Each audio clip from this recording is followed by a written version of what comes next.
Атыраулықтар мейрамханалардың ашылуын асыға күтті. Көп күттірмей дәмханалардың да жұмысы жанданды. Алайда онда карантин талаптары сақталмай отыр. Түсірілім тобымен жауаптылар рейдке шықты. Нәтижесінде біраз былықтың беті ашылды. Бірі шекті уақытты елемесе, енді бірі санитарлық шараларды ұстанбай отыр. Тілшіміз Зейн Ерғали тарқатып айтсын.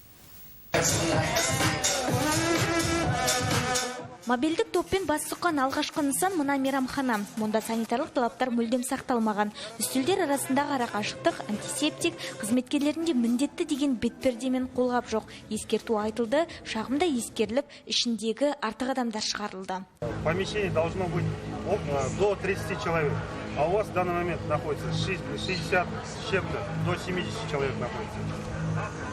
В этом летнике то же самое. Превышает количество. Летники должно быть до 50 человек. Теперь вам надо будет закрыться или же лишних отправить. Сейчас я подойду на предприятие, только что подошел сюда, вы видели, да, не было меня на месте. И попрошу, чтобы распределились люди. Да, попросить изнутри я попрошу. Да, попросить это другое, надо выполнять же требования постановления. Конечно, мне понятно. Сейчас знаете, какая ситуация по городу. Вот ребята уже начали работать, насколько я понимаю. Сағат 10-ға таяды, ал кей мейрамханалар жабылуға асығар емес. Мәселен, біз барған мына нысан жұмысын әлі тоқтатпаған. Адам саны аз болғанымен бір үстелде 4 адам отыруға қажет деген тәртіпті сақтамай отыр. Басшысы олар бір отбасының мүшелері деп ақталды. Вот Аяз, все вот сидели до этого, около 9 человек на одном столе, все одногодки. Как это может быть с семьей? Они ровесники или там одноклассники вот сидят. Мне просто они сказали одну семью, поэтому разрешили, чтобы одну столе сидели. Ал мына көңіл көтеретін нысан карантин тәртібін мүлдем ұстанбай отыр. Қызметкерлер бетпердесіз, қолғапсыз тұтынушыға еркін қызмет көрсетуде. Әкімшісі де түсіндіруге асық емес. Сағат 22:48 мына нысан әлі жұмыс істеуде. Яғни облыстың бас санитарлық дәрігері бекіткен карантин талаптарын ысқырмай отыр.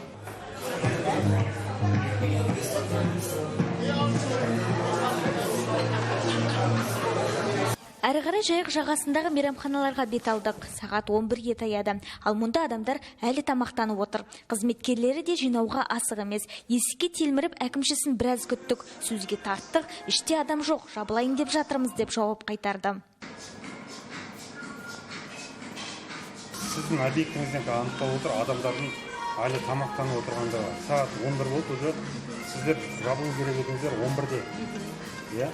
Бізде адамдар әлі отыр. Оны мойындайсыз ғой? Бізде не жоқ. Клиент жоқ, біз барлығын шығардық қой. Клиент жоқ емес, біздер табушыны өзіміз бізді алдасаңыз да камераны алдай алмайсыз ғой. Ескерту айтылды, реттейміз деп құтылды. Келесі қосымша азық-түлік дүкендерінде тексердік. Жағдай әлі сол қалпы. Яғни сағат түнгі 23:00-ден кейін саудасын еркін жалғастыратындар бар. Бас қалалық санитарлық дәрігердің мемлекеттік постановление шықты. Ол постановлениеде көрінген мана көтерме және бөлшек сауда объекттері 10-ға дейін жұмыс жасау керек. 11 деген жоқ, 11 деп шықты. 11-де халық үйінде болу керек. 11-ден кейін халық. Енді мен жауап пока толтырып келгенше 11-ден кетіп қалыпты. 11 деді ғой. Онда сіз жабуыңыз керек. Мен Фейсбукке бәріне шықты ғой 11-ге дейін деп 23:00-ге дейін. Уақыты 22:00-ге дейін. Мен пока жабам, жуам, уже міне шарбақтар үйге кіремін. Алмагүл дедіңіз ба? Иә. Алмагүл, пожалуйста, жабыңыз, жуыңыз, магазин жауып тастаңызшы. Енді мусор жабып тұр, мусор бәрін шығарып аттым, атты жинап аттым.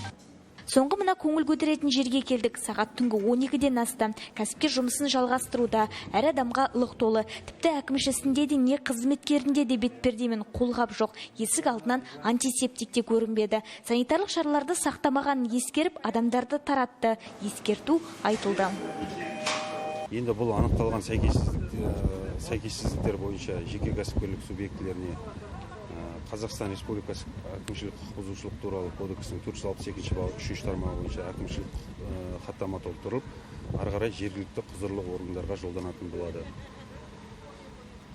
Және де бұл жерде анықталып отқан көптен көп сәйкессіздіктердің басым бөлігі жаңағы жұмыс жасау регламентін сақтамау, Рейд нәтижесі бойынша шаһарда шағын және орта бизнес өкілдері мүлдем карантин тәртібіне салғырт қарайтындығын көрсетті.